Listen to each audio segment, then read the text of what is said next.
Les croyants al-mu'minoun ayyuha al-ikhwatul kiram pleurent aujourd'hui, mais ils rigoleront le jour de la résurrection yawm al-qiyamah. As'alullah jalla wa ala an yaj'alana minhum. Ils pleurent aujourd'hui afin de rigoler dans l'au-delà al-akhirah. Et les mécréants al-kafirun rigolent aujourd'hui, mais wallah ils pleureront longuement dans l'au-delà al-akhirah. فاليوم الذين آمنوا من الكفار يضحكون على الأرائك ينظرون هل ثوب الكفار ما كانوا يفعلون. Aujourd'hui donc, ce sont ceux qui auront cru, qui riront des infidèles. Sur les divans, ils regarderont. Est-ce que les infidèles ont eu la récompense de ce qu'ils faisaient?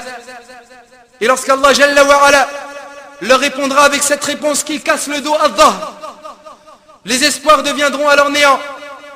Les espoirs partiront alors. Il n'y aura plus d'espoir pour les mécréants. Il n'y aura plus de rêves. Ils n'auront plus de projets.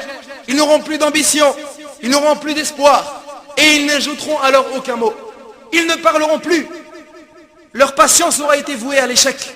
Ils n'auront plus de soupirs.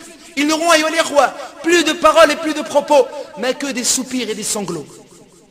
Abdullah ibn Amr radiallahu anhuma nous dit, et wallah, lorsqu'Allah Jalla wa Ala leur répondra de cette façon, irsa'u fiha wa la tukallimun, soyez-y humiliés et ne me parlez plus, ils n'ajouteront plus un seul mot.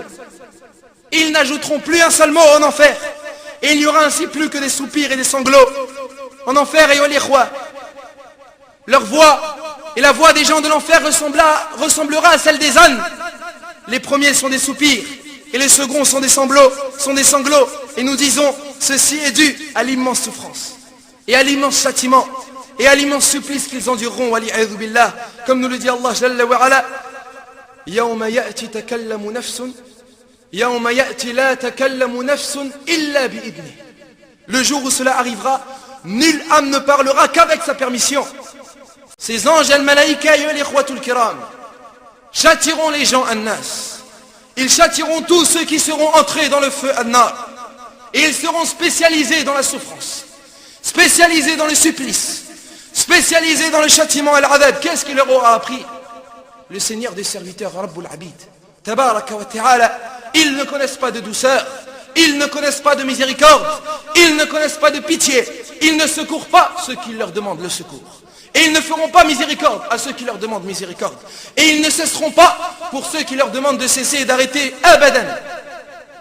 Et ils utiliseront afin de châtier et de faire souffrir les gens du feu ahlan nar des moyens et des outils, iwallah, terrifiants et abominables. Wal'iyadhu billah. Quels sont ces moyens? Quels sont ces outils? Quelles sont ces armes? Ce sont les chaînes as-salasi et les carcans al-aghlal et les maillets al-maqami' de hadid, de fer. Et les gens seront jetés ainsi sur le feu et sur leur visage. Ils seront jetés dans le feu sur leur visage, ayyuhal ikhwatul kiram, comme Allah tabaraka wa ta'ala nous dit, idil aghlalu fi a'naqihim was-salasilu yus'abun.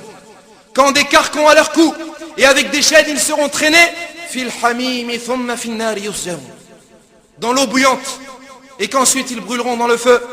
Ces chaînes dont Allah Jalla wa Ala nous a informé lorsqu'il nous dit, khudou faghullu, saisissez-le, puis mettez-lui un carcan, thumma al-jahim sallu, puis brûlez-le dans la fournaise, thumma fi silsilatin dhar'uha sab'una dira'an fasluku, puis liez-le avec une chaîne de 70 coudées, innahu kana la yu'minu billahi al-azim, car il ne croyait pas en Allah le très grand. Ibn Abbas radiyallahu anhuma ayyuhal ikhwa nous dit à propos de ce verset, cela signifie, faites-lui rentrer la chaîne par l'orifice de son derrière et sortez-la de sa bouche, puis il sera embroché comme le sont les criquets sur la grille dans le feu. Faites-lui rentrer la chaîne par l'orifice de son derrière et faites-la sortir de sa bouche, puis ils seront embrochés comme le sont les criquets sur le bâton lorsqu'ils sont grillés au feu. Et ils auront des maillets, c'est-à-dire ces anges auront des matraques de fer al-hadid avec lesquels ils frapperont tous ceux qui voudront sortir du feu an-nar, tous ceux qui voudront s'en échapper, tous ceux qui voudront s'enfuir de cet enfer, comme Allah Jalla wa Ala nous dit. وَلَهُمْ مَقَامِعُ مِنْ حَدِيدٍ.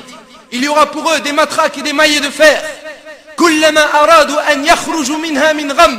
Toutes les fois qu'ils voudront en sortir pour échapper de la détresse, أُعِيدُوا فِيهَا. On les remettra à l'intérieur. وَذُوقُوا عَذَابَ الْحَرِيقِ. Et on leur dira goûter au châtiment de la fournaise.